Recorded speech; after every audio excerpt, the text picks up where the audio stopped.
নমস্কাৰ গ্ৰাহকসকল, আজি আমি আহিছোঁ বিশ্বনাথ চাৰিআলি পুলিচ পইণ্টৰ ওচৰত ৰাধাৰাণী শাড়ী নামৰ দোকানলৈ।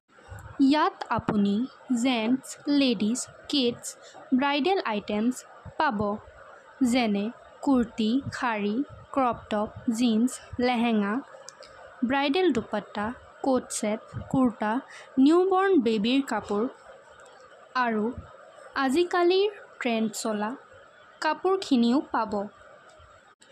অহা দুৰ্গা পূজাত আপুনি শ্বপিং কৰিলে ইয়াত ডিছকাউণ্ট আৰু অফাৰ পাব আপ টু 10% লৈকে। আপোনালোক আহি এই অফাৰৰ লাভ উঠাওক আৰু শ্বপিং কৰি নিজৰ মনটো প্ৰফুল্লিত কৰক। এই দোকানখনৰ আৰু এটা ব্ৰাঞ্চ আছে অল্ড চিটি হাব বিল্ডিঙত। তাত আপুনি স্পেচিয়েল কালেকশ্যন আৰু ট্ৰেণ্ডি কালেকশ্যনবিলাক পাব। যদি আপোনালোকক ৰাধাৰাণীৰ ছেকেণ্ড ব্ৰাঞ্চৰ ভিডিঅ' লাগে তেনেহ'লে লাইক আৰু ছাবস্ক্ৰাইব